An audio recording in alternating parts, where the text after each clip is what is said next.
Bem-vindos ao Baú do Trader neste 8 de setembro de 2023. Então, aquela análise, minha análise e do Ursiano também, que nos acompanha nessas últimas semanas, não que a gente não tivesse avisado o que viria pela frente, tá certo?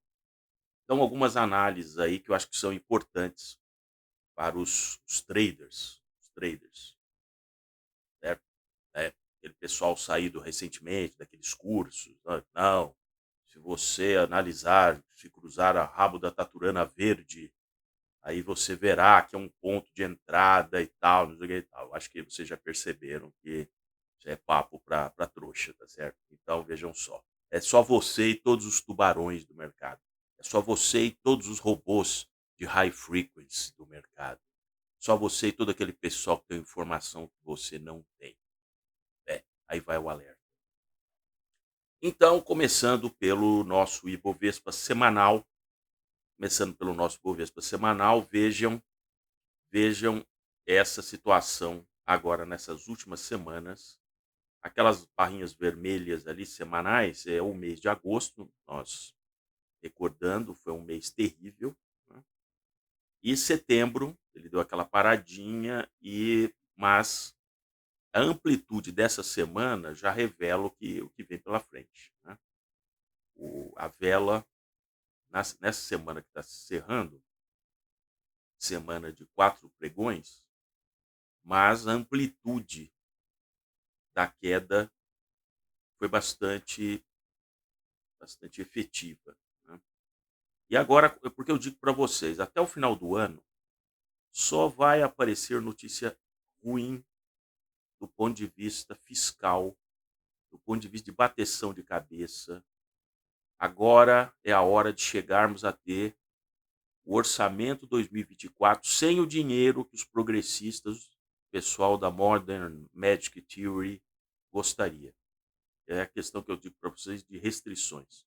Eu gosto muito de pesquisa operacional, para quem conhece, seja aqueles que fizeram curso de admissão de empresa, engenharia.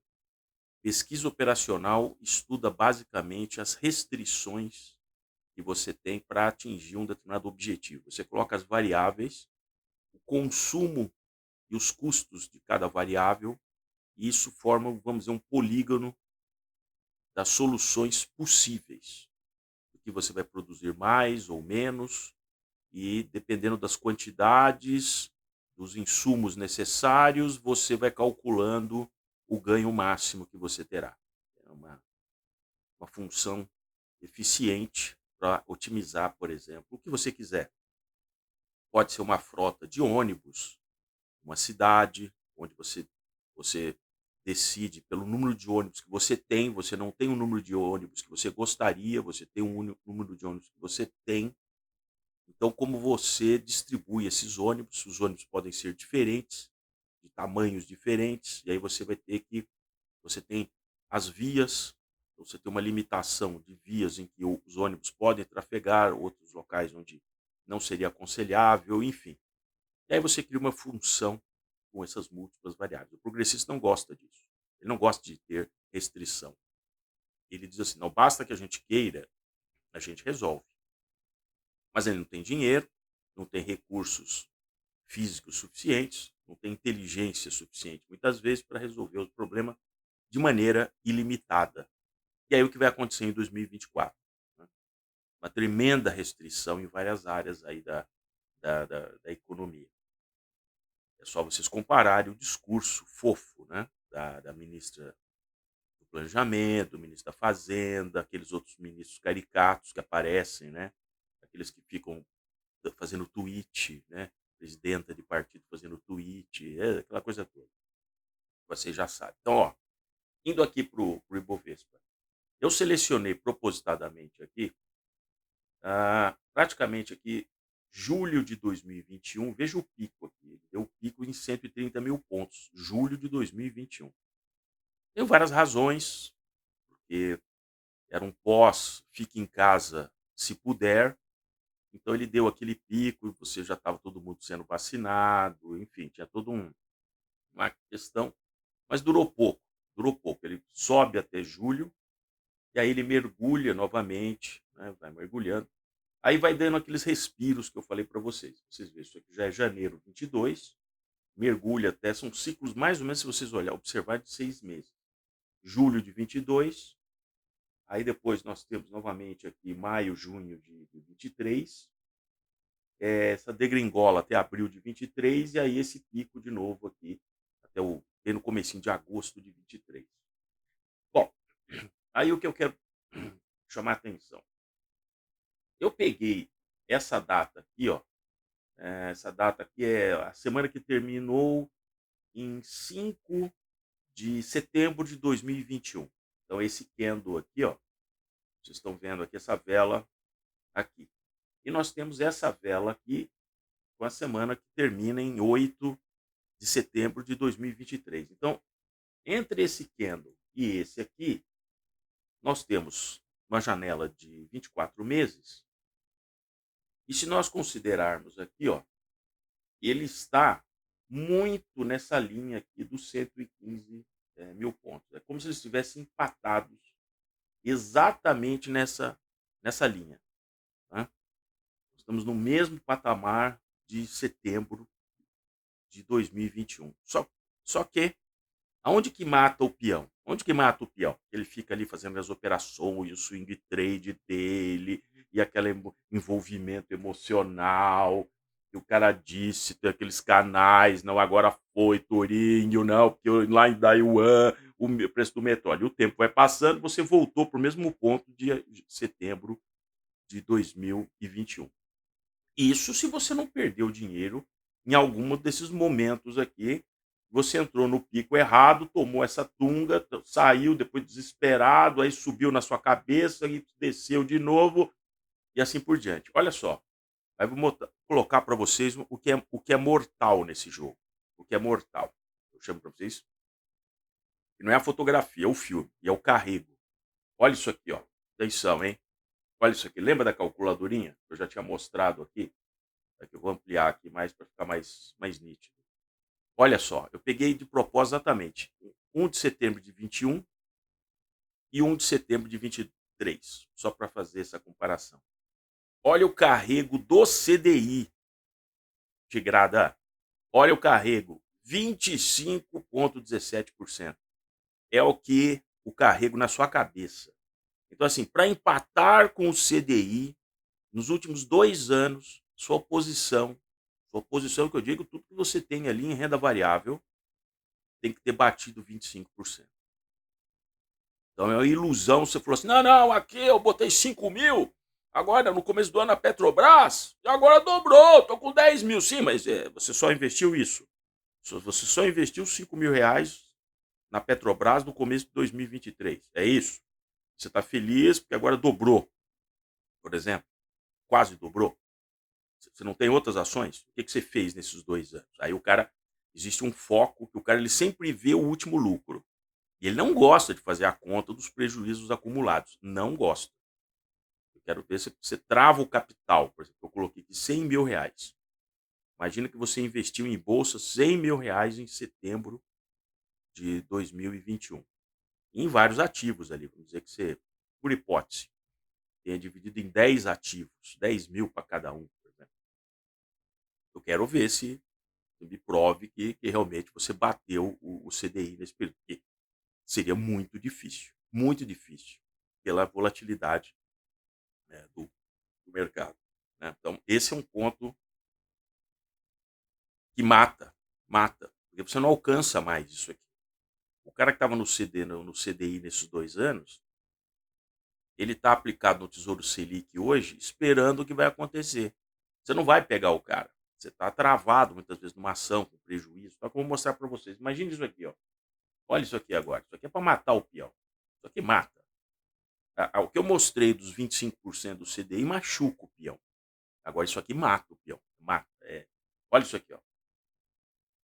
Só que bem lá atrás, aqui, por volta de 2007, acredito que foi 2007, um IPO, tal, bacana, saiu na faixa aqui de 200 real, 200 real.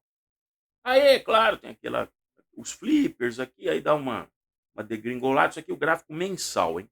Mensal que eu coloquei para vocês, porque a história é triste e longa.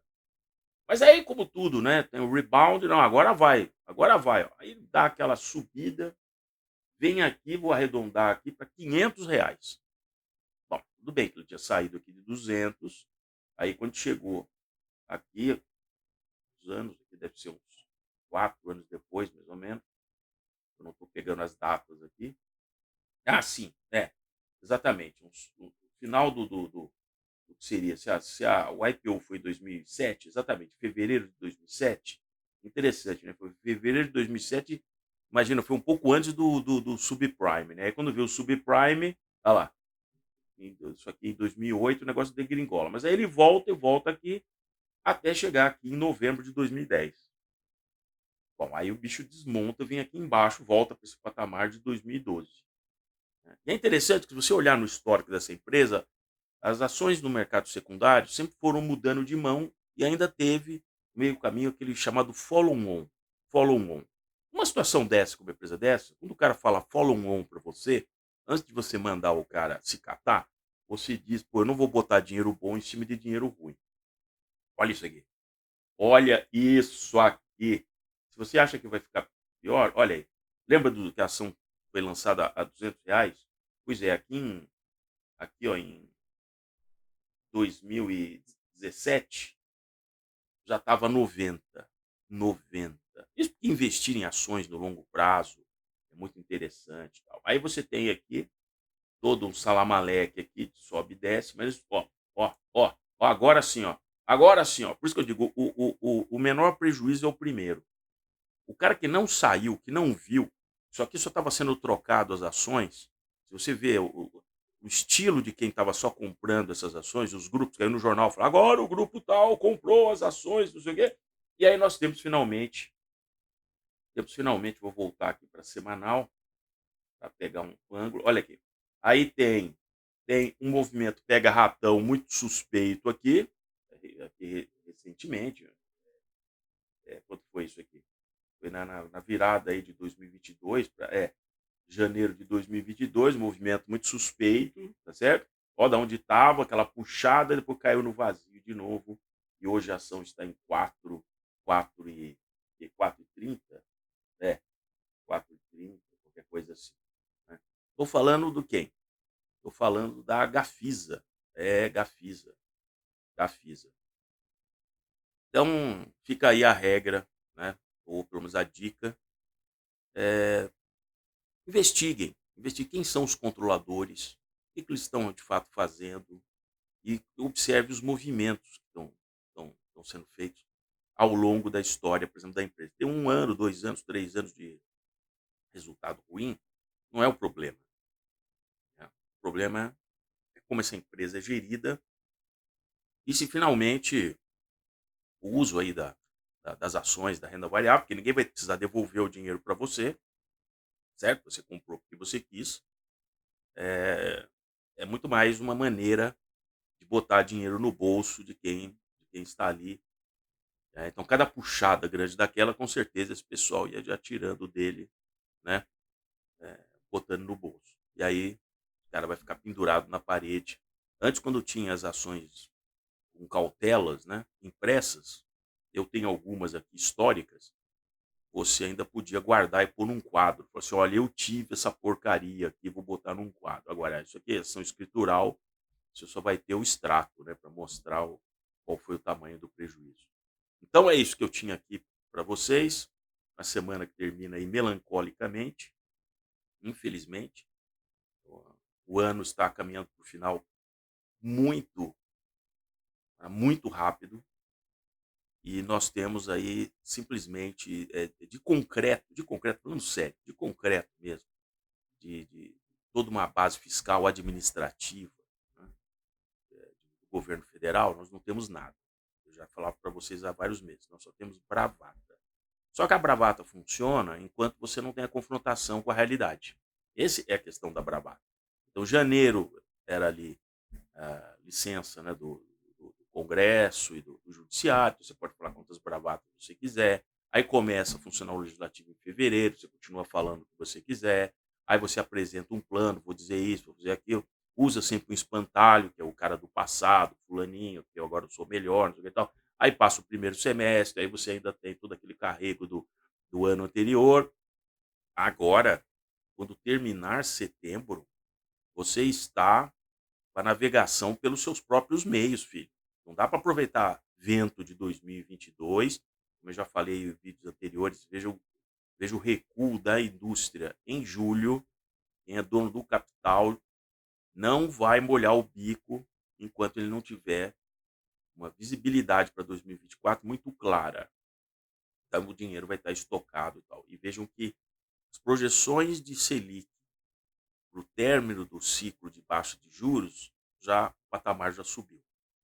Haviam avaliações de que ele poderia ficar abaixo de 9%, talvez 8,75% no final de 2024. Isso acabou, acabou. Agora é acima de 9, talvez ali 9,25, 9,50. Hoje, isso é estimativa hoje. Então, vai haver um curto-circuito no começo de 2024, quando o mercado não vai aceitar reduzir as taxas futuras para começo de 2025 e muito menos para 2026, do jeito que o pessoal da Modern Magic Theory gostaria. E aí eles vão assumir o Banco Central a partir do começo de 2025. Então fiquem, anotem isso, hein? Anotem isso, tá bom? Então é isso aí. Grande abraço e bom final de semana.